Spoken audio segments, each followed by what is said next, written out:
지금 이 순간 여러분 주변에 이런 사람이 한 명쯤은 있을 겁니다.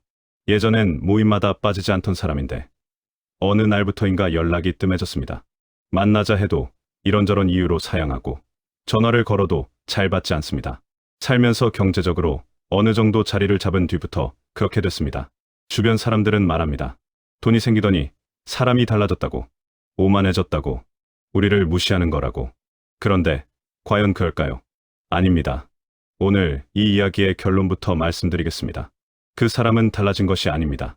오히려 더 정직해진 것입니다. 더 깊어진 것입니다. 그리고 어쩌면 지금 이 이야기를 듣고 있는 여러분 자신이 바로 그 사람일 수 있습니다. 돈을 이해하게 된다는 것은 단순히 통장 잔고가 늘어나는 이야기가 아닙니다. 그것은 세상이 작동하는 방식을 보게 되는 이야기입니다. 사람이 무엇을 원하는지, 관계라는 것이 얼마나 많은 경우에 이해관계 위에 세워져 있는지를 알게 되는 과정입니다. 그리고 그것을 알고 난 뒤에는 예전처럼 살기가 어렵습니다. 아는 사람과 모르는 사람이 같은 자리에서 같은 온도로 웃기란 쉽지 않으니까요. 오늘 이 이야기 마음 편히 들어보시기 바랍니다. 쇼펜하우어는 이런 말을 남겼습니다. 돈은 인간에게 추상적인 행복을 허락한다고. 구체적인 무언가를 사는 것이 아니라 어떤 삶도 가능하다는 가능성, 그 자체를 손에 쥐게 해준다는 뜻입니다. 그런데 그 가능성을 손에 쥔 사람들이 왜 사람들로부터 하나둘 멀어지는 것일까요? 그것이 오늘 이 긴 이야기의 물음입니다. 철학자들은 오래전부터 이 역설에 주목했습니다. 자유를 얻은 사람이 오히려 고립처럼 보이는 삶을 선택한다는 역설. 풍요로워질수록 소수화만 깊어지는 역설. 이것은 삶을 오래 살아온 분들이라면 어렴풋이 느껴왔을 진실입니다. 오늘은 그 느낌에 이름을 붙이는 시간입니다. 이야기를 시작하기 전에 한 가지만 먼저 말씀드리고 싶습니다. 오늘 이 이야기는 돈 많은 사람이 더 나은 사람이라는 이야기가 아닙니다. 돈을 이해한 사람들의 변화가 왜 일어나는지, 그것이 어디에서 오는지를 함께 들여다보는 시간입니다. 그리고 그 변화를 통해 우리 자신의 삶을 조금 더 솔직하게 바라보는 시간이기도 합니다.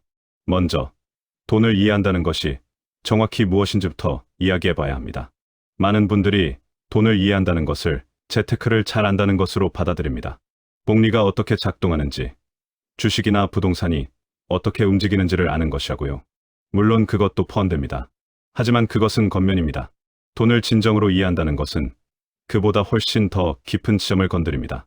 그것은 돈이 인간의 욕망과 어떻게 연결되어 있는지를 보는 것입니다. 돈 앞에서 사람이 어떻게 변하는지를 목격하는 것입니다.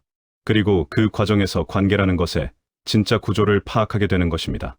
독일의 사회학자 게오르크 짐멜은 돈을 가리켜 모든 가치를 서로 교환 가능하게 만드는 보편적 매개체라고 했습니다. 돈이 생기기 전 세상에서 사람들은 서로의 노동과 물건을 직접 교환했습니다. 그 과정에서 관계가 자연스럽게 생겨났습니다. 하지만 돈이 그 사이에 들어오면서 관계의 성격이 달라졌습니다. 이제는 돈만 있으면 누구와도, 어떤 서비스도, 어떤 관계도 살 수 있는 것처럼 느껴지게 됐습니다. 그것을 보게 된 사람은 조용해집니다. 말수가 줄어들고 웃음이 예전 같지 않고 모임 자리에서 마음이 다른 곳을 향합니다. 이것이 변한 것처럼 보이지만 사실은 보이지 않던 것들이 눈에 들어오기 시작한 것입니다. 에픽테토스라는 스토아 철학자가 있었습니다. 그는 노예 출신이었습니다. 아무것도 가진 것이 없는 삶에서 시작했지만 그가 평생 추구한 것은 단 하나였습니다. 내 안에 있는 것과 내 밖에 있는 것을 구별하는 능력. 그는 이렇게 가르쳤습니다. 우리가 통제할 수 없는 것에 에너지를 쏟는 것이 모든 불행의 근원이라고. 그리고 돈을 이해한 사람들은 에픽테토스가 평생 가르쳐야 했던 그 구별에 서서히 도달합니다. 남의 시선, 남의 평가, 남의 기대에 맞추느라 자기 에너지를 소진하는 것이 얼마나 허망한 일인지를 알게 됩니다. 첫 번째로 이야기할 것은 관계의 본질을 보게 된다는 것입니다. 젊었을 때는 관계가 자연스럽습니다. 모두가 비슷한 형편이고 비슷한 고민을 가지고 있고 비슷한 것을 원합니다. 월급날이 되면 다 같이 삼겹살집에 모이고 술 한 잔에 서로의 고민을 털어놓고 힘들면 힘들다고 말할 수 있습니다. 그때의 관계에는 이해타산이 적습니다. 모두가 마찬가지, 처지이니 서로에게 뭔가를 기대하기도 어렵습니다. 그런데 시간이 지나면서 어떤 사람은 돈을 이해하기 시작합니다. 단순히 버는 것이 아니라 돈이 움직이는 원리를 깨닫습니다. 아끼는 것, 복리의 힘, 소비와 투자의 차이, 그리고 무엇보다 돈 앞에서 사람이 어떻게 달라지는지를 직접 목격합니다. 한 분의 이야기를 들려드리겠습니다. 오랜 직장 생활을 마치고 퇴직금과 그동안 모아온 부동산으로 제법 여유 있는 노후 준비를 마친 분이었습니다. 그런데 그 소식이 알려지고 나자 오랫동안 연락이 없던 사람들이 하나둘 나타나기 시작했습니다. 반가운 마음에 만났습니다. 처음 한두 번은 그냥 밥을 먹고 옛날 이야기를 나눴습니다. 그런데 세 번째, 네 번째 자리가 되자 대화의 끝이 항상 비슷한 방향으로 흘렀습니다. 자녀 결혼 비용이 부족하다는 이야기, 사업 자금이 필요하다는 이야기, 아주 좋은 투자처가 있는데 같이 해보자는 이야기. 그때 그분은 깨달았다고 합니다. 이 사람들은 나를 만나러 온 것이 아니라 내 돈을 만나러 온 것이었구나. 그 깨달음은 슬픈 것이었지만 동시에 명료한 것이었습니다. 그리고 그 명료함 앞에서 예전처럼 천진하게 웃기가 어려워졌습니다. 쇼펜하우어는 이런 사람의 심리를 정확하게 포착했습니다. 그는 인간은 본질적으로 의지에 의해 움직이는 존재라고 했습니다. 그 의지는 합리적이지 않고 맹목적입니다.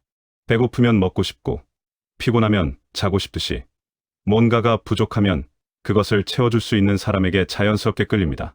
그것이 나쁜 것은 아닙니다. 인간의 본성이 그렇게 생겨먹었으니까요. 하지만 그것을 알고 나면 관계를 보는 눈이 달라집니다. 심리학자 에이브러햄 매슬로우는 인간의 욕구를 5단계로 나눴습니다. 가장 기본적인 생리적 욕구, 안전의 욕구, 소속의 욕구, 존중의 욕구, 그리고 자기 실현의 욕구. 그는 낮은 단계의 욕구가 채워지지 않으면 높은 단계로 올라가기 어렵다고 했습니다. 먹을 것이 없고 안전하지 않은 상황에서는 자기 실현을 생각하기 어렵다는 것입니다. 그런데 돈이 어느 정도 생기면 아랫단계 욕구들이 채워집니다. 생존을 걱정하지 않아도 됩니다. 당장의 안전이 위협받지 않습니다. 그러자 시야가 높아집니다. 그전에는 보이지 않던 것들이 보이기 시작합니다. 그전에는 느끼지 못했던 것들이 느껴집니다. 그리고 그 높아진 시야로 보면 그동안 당연하게 여겼던 많은 관계들이 다르게 보입니다. 이것을 냉소라고 부를 수 있을까요? 아닙니다. 이것은 성장입니다. 다만 그 성장이 외로워 보인다는 것이 문제입니다. 두 번째는 시간의 가치를 깨닫는 것입니다. 젊을 때는 시간이 무한히 있는 것 같습니다. 오늘 저녁을 낭비해도 내일이 있고 이번 주를 흘려보내도 다음 주가 있습니다. 그래서 아무 의미 없는 술자리에도 가고 마음에 없는 대화를 몇 시간이고 이어갑니다. 피곤하지만 거절하기가 더욱 귀찮으니 그냥 따라갑니다. 하지만 나이가 들면 달라집니다. 어느 순간부터 시간이 유한하다는 것이 추상적인 사실이 아니라 실제로 느껴지기 시작합니다. 거울을 보면 얼굴에 세월이 쌓여 있습니다. 몸이 예전 같지 않습니다. 그리고 돈을 이해한 사람은 더욱 예민하게 합니다. 시간은 돈으로 살 수 없는 유일한 자원이라는 것을요. 로마의 철학자 세네카는 이런 말을 했습니다. 시간을 낭비하는 것을 두려워하지 않는 사람들은 그 시간이 얼마나 빠르게 지나가는지를 알지 못하기 때문이라고. 그는 삶이 짧은 것이 아니라 우리가 삶을 낭비하는 것이라고 했습니다. 우리에게 주어진 시간이 너무 적은 것이 아니라 우리가 그것을 너무 함부로 쓴다는 것입니다. 돈을 이해한 사람들은 세네카의 이 통찰을 몸으로 합니다. 매주 같은 이야기가 반복되는 모임, 서로 자랑하고 비교하기 바쁜 동창회, 의무감으로 가는 자리들.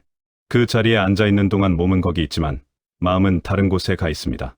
그리고 집에 돌아와 침대에 누우면 생각합니다. 오늘 저녁 3시간을 그렇게 써버렸구나. 다시 돌아오지 않는 3시간이었는데. 그래서 거절하는 법을 배웁니다. 처음에는 핑계를 댑니다. 바쁘다. 몸이 좋지 않다. 다른 약속이 있다. 하지만 시간이 지나면 솔직해집니다. 그냥 가고 싶지 않다고. 아니면 그 솔직함을 말 대신 침묵으로 표현합니다. 연락을 줄이고 모임에서 서서히 빠져나옵니다. 이것을 이기주의라고 볼 수 있을까요? 오히려 반대입니다. 마음에도 없는 웃음을 지으며 자리를 채우는 것이 더 큰 거짓입니다. 상대방에게도 진심을 보여주지 않는 것이니까요. 진정한 존중은 솔직함에서 옵니다. 억지로 함께 있는 것보다 없는 것이 서로에게 더 정직한 경우가 있습니다. 에릭 에릭슨이라는 발달 심리학자는 인생을 8단계로 나눴습니다. 그 중 중년 이후의 단계를 그는 통합대 절망이라고 불렀습니다. 자신의 삶을 돌아보며 그것이 의미 있었는지를 판단하는 시기라는 것입니다. 이 시기에 사람들은 자연스럽게 선택을 시작합니다. 남은 시간을 무엇에, 누구와 함께 쓸 것인지를 고르기 시작합니다. 그리고 그 선택이 종종 주변 사람들에게는 거리를 두는 것처럼 보입니다. 세 번째는 에너지의 보존입니다.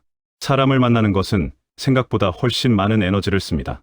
특히 진짜 친하지 않은 사람들과 있을 때 더 그렇습니다. 진심으로 가까운 사람과 있을 때는 침묵도 편합니다. 무슨 말을 해야 한다는 압박이 없습니다. 그냥 같이 있는 것만으로 충분합니다. 하지만 그냥 아는 사이인 사람들과의 자리는 다릅니다. 계속 무언가를 말해야 합니다. 분위기를 맞춰야 합니다.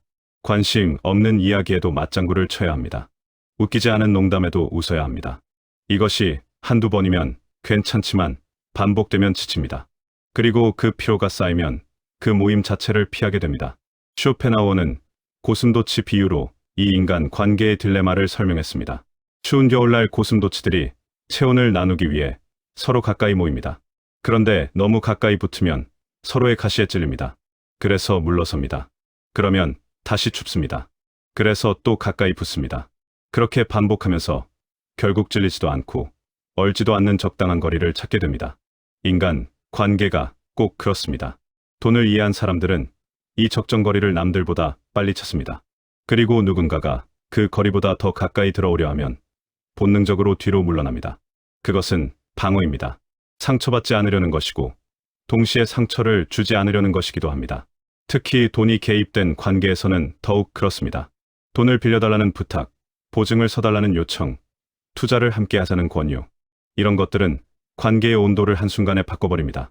거절하면 냉정한 사람이 되고 들어주면 그 관계가 영원히 달라집니다. 어느 쪽을 선택해도 예전 같은 관계는 회복되기 어렵습니다. 한 분의 이야기를 해드리겠습니다. 평생 친구라고 믿었던 사람에게 작지 않은 금액을 빌려줬습니다. 친구는 곧 갚겠다고 했습니다. 그런데 시간이 지나도 연락이 없었습니다. 안부를 물으면 바쁘다고 했습니다.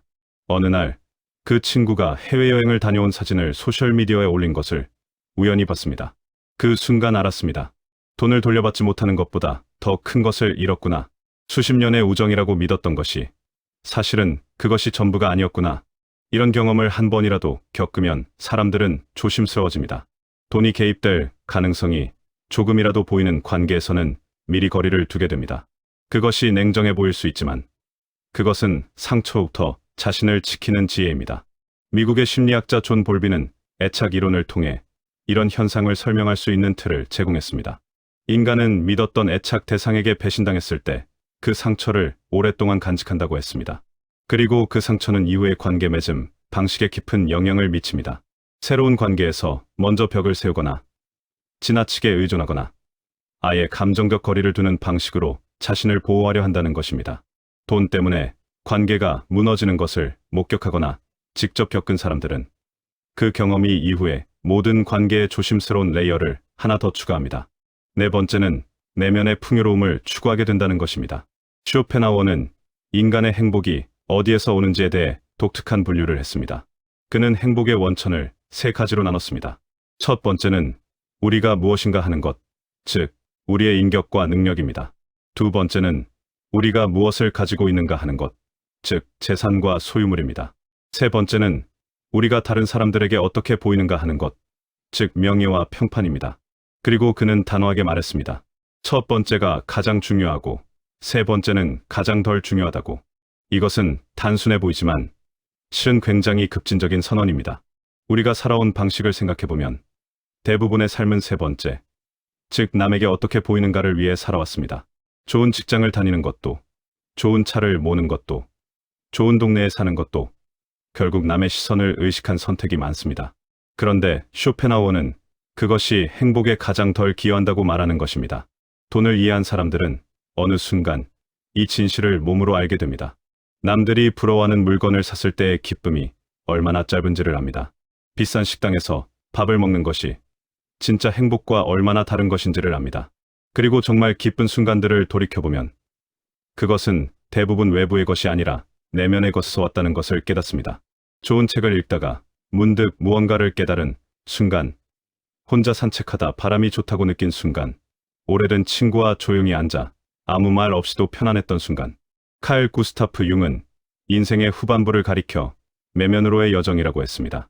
젊은 시절에는 밖을 향해 나아갑니다. 사회에서 자리를 잡고 가족을 이루고 성취를 쌓습니다. 하지만 중년 이후에는 방향이 바뀝니다.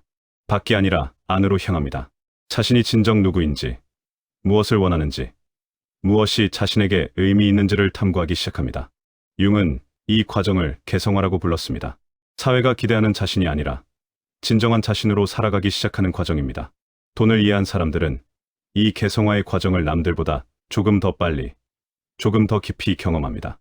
경제적 자유가 생기면서 남의 기대에 맞추지 않아도 되는 상황이 만들어지고, 그 상황에서 비로소 자신의 진짜 목소리가 들리기 시작합니다. 그 목소리는 말합니다.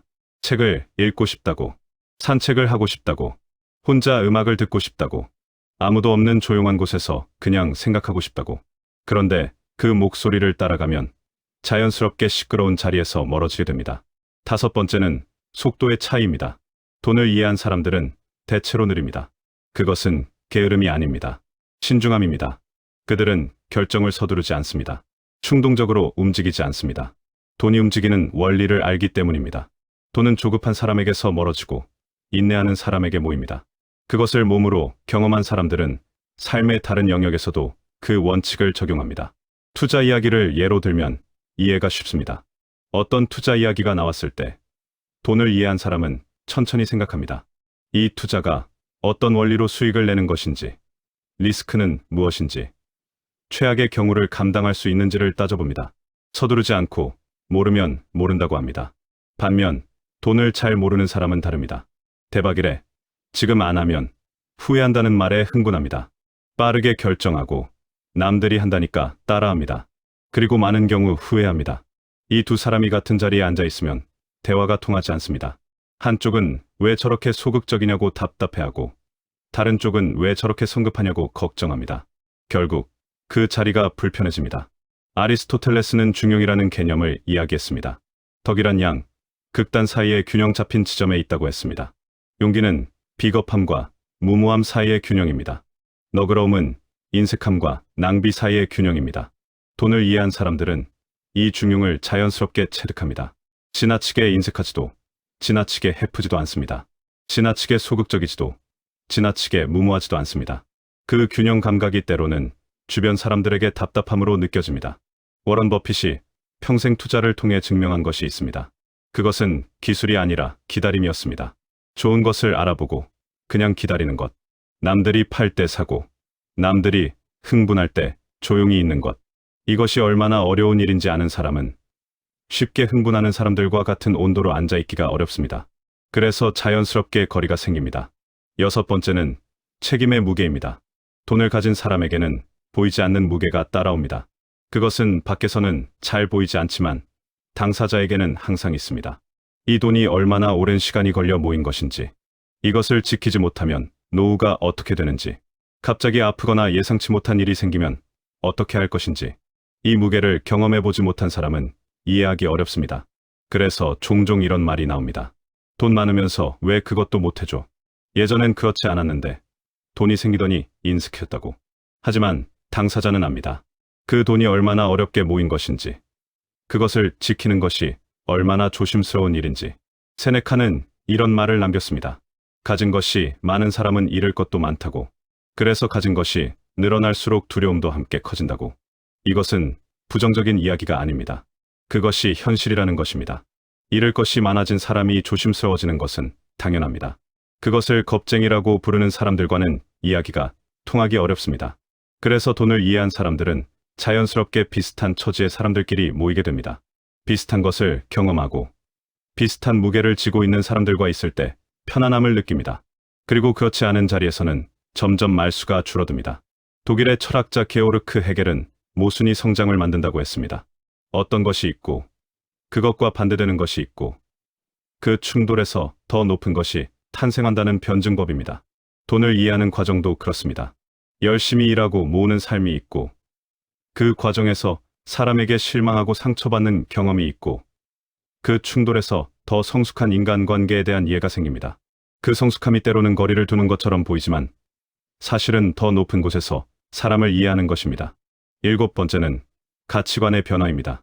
젊었을 때는 보이는 것이 중요합니다.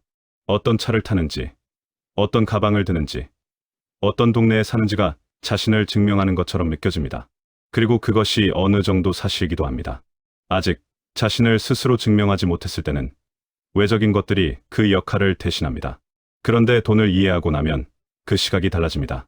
명품 가방을 보며 예전에는 멋지다고 생각했다면 이제는 저 돈이면 매달 얼마의 배당금이 생길까 하는 생각이 먼저 납니다. 비싼 식당도 마찬가지입니다. 맛있다는 것보다 이 가격이 합리적인가 하는 것을 먼저 생각하게 됩니다. 이것을 주변 사람들은 이해하지 못할 수 있습니다. 예전엔 안 그랬는데 돈이 생기더니 구두쇠가 됐다고 합니다. 그런데 사실은 반대입니다. 돈의 가치를 알게 되면서 오히려 더 의미 있는 곳에 쓰게 됩니다. 단순한 과시보다는 경험에, 소유보다는 자유에, 순간적인 즐거움보다는 오래가는 것에 씁니다. 프랑스의 철학자 몽테뉴는 이런 말을 했습니다. 우리가 가진 것이 아니라 우리가 어떤 사람인가가 우리를 이루어준다고. 그는 16세기 사람이었지만 그의 이 통찰은 지금도 유효합니다.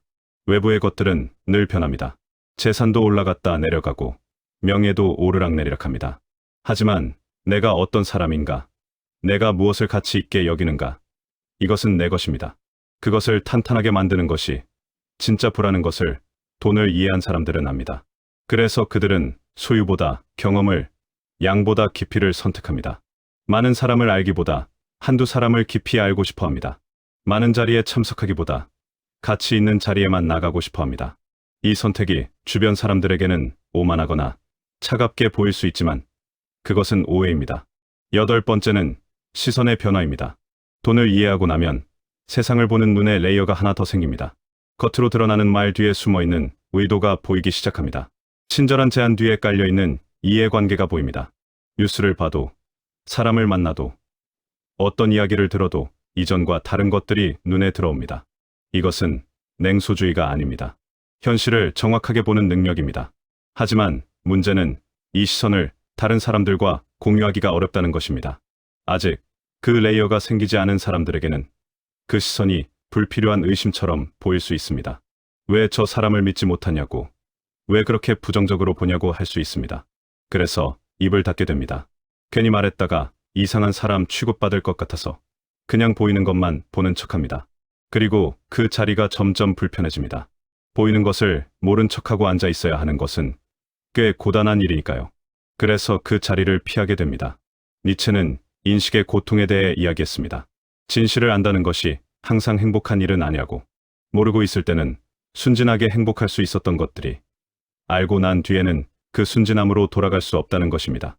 이것을 니체는 비극으로 보지 않았습니다. 그것이 진짜 삶이라고 했습니다. 고통스럽더라도 진실한 삶이 거짓된 편안함보다 낫다고. 돈을 이해한 사람들은 니체의 이 비극적 지식인의 모습을 어느 정도 닮아 있습니다.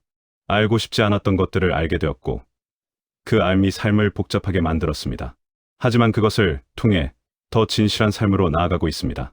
9번째는 에너지, 소모의 불균형입니다. 돈이 없을 때와 있을 때의 관계는 구조가 다릅니다. 비슷한 형편일 때는 주고받음이 균형을 이룹니다. 내가 오늘 밥을 사면 내가 다음번에 삽니다. 내가 도움을 주면 언젠가 너도 도움을 줍니다. 이 균형이 관계를 건강하게 유지시켜줍니다. 하지만 한쪽이 훨씬 여유 있어지면 이 균형이 무너집니다.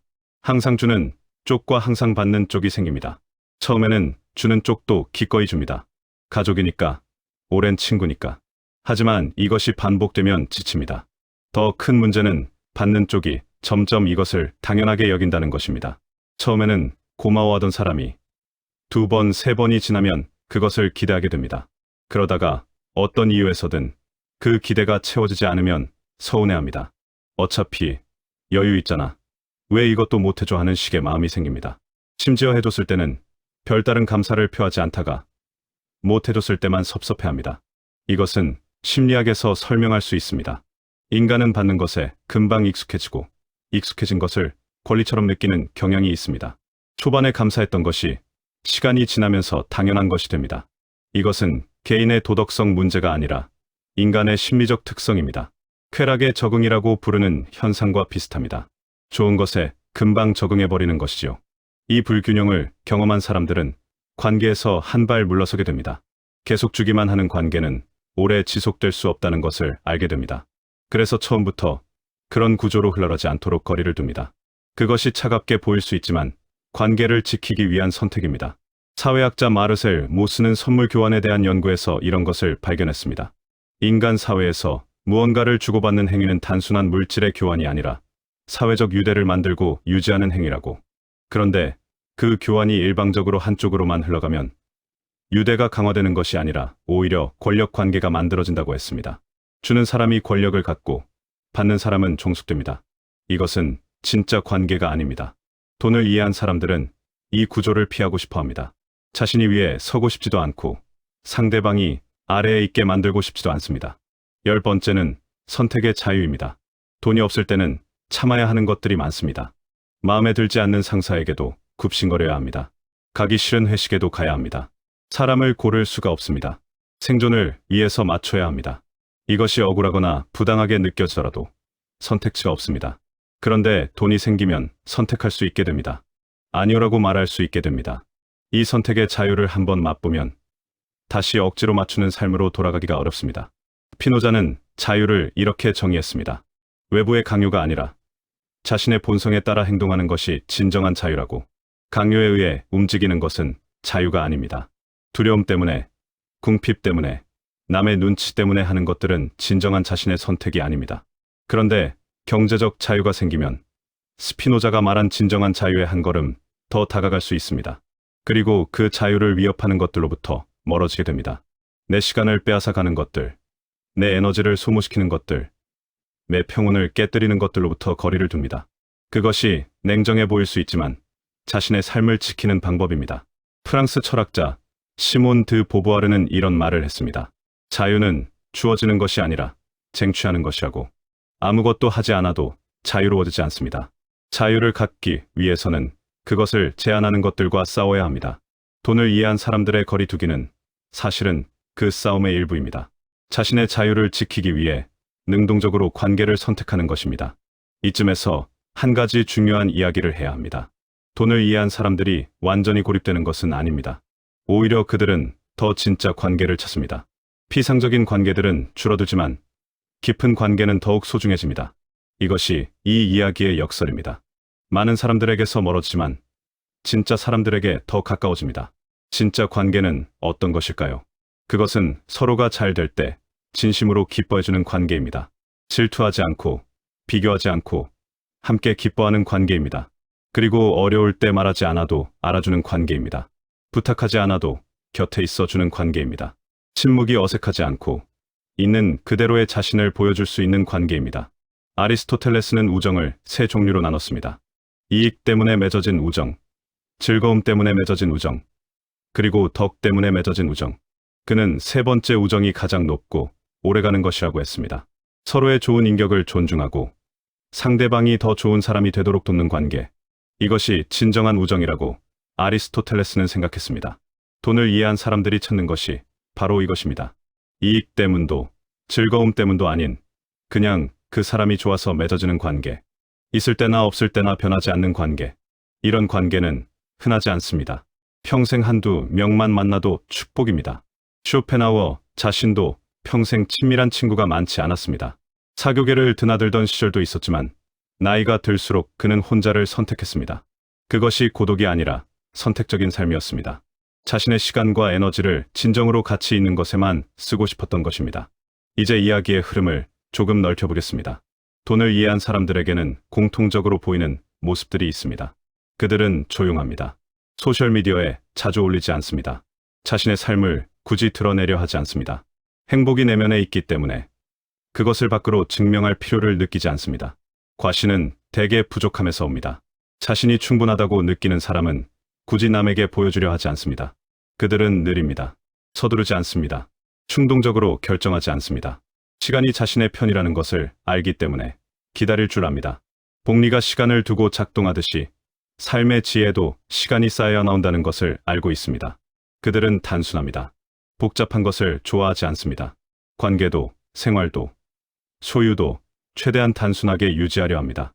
복잡함은 에너지를 소모합니다. 그들은 중요한 것에 에너지를 쓰고 싶습니다.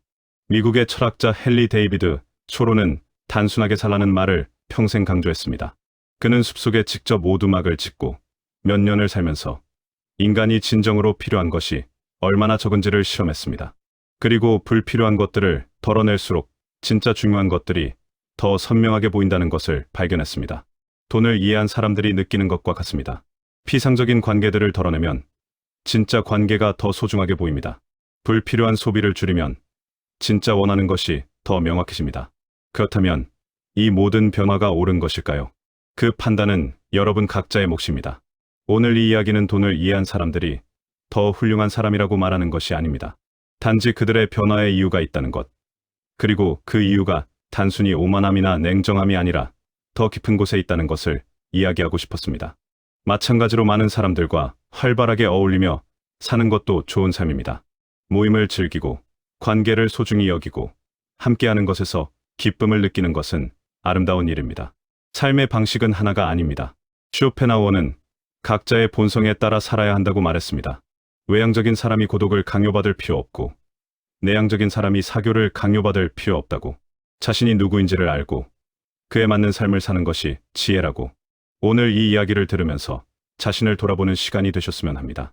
지금 어떤 관계를 유지하고 있는지, 그 관계가 진심으로 원해서인지 의무감에서인지, 혹시 거리를 두고 싶은데 눈치가 보여서 그러지 못하고 있는 것은 아닌지, 이런 것들을 생각해보는 시간 말입니다. 이야기를 마무리하면서 한 가지 더 이야기하고 싶습니다. 돈을 이해한다는 것이 궁극적으로 무엇을 향하는지에 대한 것입니다. 그것은 결국 더 자유롭게 살기 위해서입니다. 두려움에서 자유롭고, 타인의 시선에서 자유롭고, 의무감에서 자유롭게 살기 위해서입니다. 그리고 그 자유를 가지고 진정으로 소중한 것들에 시간과 에너지를 쏟기 위해서입니다. 에피쿠로스는 행복을 아타락시아, 즉 마음의 평온이라고 불렀습니다. 거대한 욕망을 채우는 것이 아니라 불필요한 욕망을 줄임으로써 얻게 되는 고요한 만족. 그것이 진짜 행복이라고 그는 가르쳤습니다. 돈을 이해한 사람들이 닫고자 하는 것도 이것입니다. 더 많이 갖는 것이 아니라 더 평온하게 사는 것. 더 많은 사람과 어울리는 것이 아니라 정말 소중한 사람들과 깊이 연결되는 것. 쇼펜하우어는 삶을 고통으로 보았습니다. 인간의 의지는 끊임없이 무언가를 원하고 그것을 채워도 또 다른 것을 원하기 때문에 결코 완전히 만족하지 못한다고 했습니다. 그런데 그는 동시에 말했습니다. 그 의지를 잠시 내려놓을 수 있는 순간들이 있다고. 좋은 예술을 감상할 때, 깊은 명상을 할 때, 그리고 진정한 우정 안에서 완전히 편안할 때, 그 순간들이 삶을 살만하게 만든다고. 돈을 이해한 사람들이 사람들로부터 멀어지는 것은 어쩌면 그런 순간들을 더 많이 갖기 위해서일지도 모릅니다. 의지가 잠시 쉬는 순간들, 자신이 자신으로 완전히 있을 수 있는 순간들, 그 순간들을 위한 공간을 만들기 위해 불필요한 것들을 조금씩 덜어내는 것입니다. 외로움과 고독은 다릅니다. 외로움은 원하지 않는 혼자됨입니다. 고독은 선택한 혼자됨입니다. 외로움은 무언가가 결핍된 상태이고, 고독은 자기 자신과 함께 있는 충만한 상태입니다. 돈을 이해한 사람들이 선택하는 것은 외로움이 아니라 고독입니다. 그리고 그 고독 안에서 자신을 만납니다. 자신의 진짜 목소리를 듣습니다. 남들이 원하는 것이 아니라 내가 진정으로 원하는 것이 무엇인지를 알게 됩니다. 그리고 그것을 향해 조용히, 느리게, 하지만 확실하게 나아갑니다. 이 이야기를 듣고 있는 여러분도 어쩌면 비슷한 경험을 하셨을 것입니다. 예전에는 자주 만나던 사람들과 거리가 생겼습니다. 연락이 뜸해졌고 만나도 예전 같은 온기가 없습니다. 그것이 슬프기도 하지만 동시에 이상하게 편안하기도 합니다. 혼자 있는 시간이 늘어났는데 그것이 외롭지 않고 오히려 자유로운 느낌이 납니다. 그것이 꼭 나쁜 것만은 아닙니다. 때로는 멀어지는 것이 서로를 위한 일이기도 합니다. 억지로 유지하는 관계보다 자연스럽게 흘러가도록 두는 것이 더 정직한 경우도 있습니다. 중요한 것은 자신에게 솔직한 것입니다. 이 관계가 진심으로 원해서인가? 아니면 의무감이나 두려움에서인가? 이 사람과 있을 때 내가 진짜 나로 있을 수 있는가?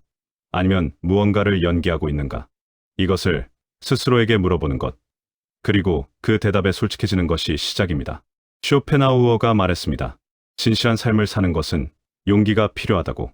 남들이 이해하지 못해도, 오해를 받아도, 변했다는 말을 들어도 자신의 진실을 지켜나가는 것은 쉬운 일이 아니라고. 하지만 그 용기를 냈을 때 비로소 자기 자신의 삶을 살 수 있다고. 오늘 이 긴 이야기를 끝까지 들어주셔서 고맙습니다. 돈을 이해한다는 것은 결국 삶을 이해하는 것입니다. 관계를 이해하는 것이고, 시간을 이해하는 것이고, 자기 자신을 이해하는 것입니다. 그 이해의 과정에서 때로는 사람들로부터 멀어지는 것처럼 보일 수 있습니다. 하지만 그것은 도피가 아닙니다. 더 진실한 삶을 향한 움직임입니다. 가면을 벗고 진짜 자신으로 살기 위한 선택입니다. 여러분의 평온과 자유와 진실한 관계를 응원합니다. 이 이야기가 여러분 삶을 돌아보는 작은 계기가 되셨다면 구독과 좋아요로 응원해 주시면 감사하겠습니다.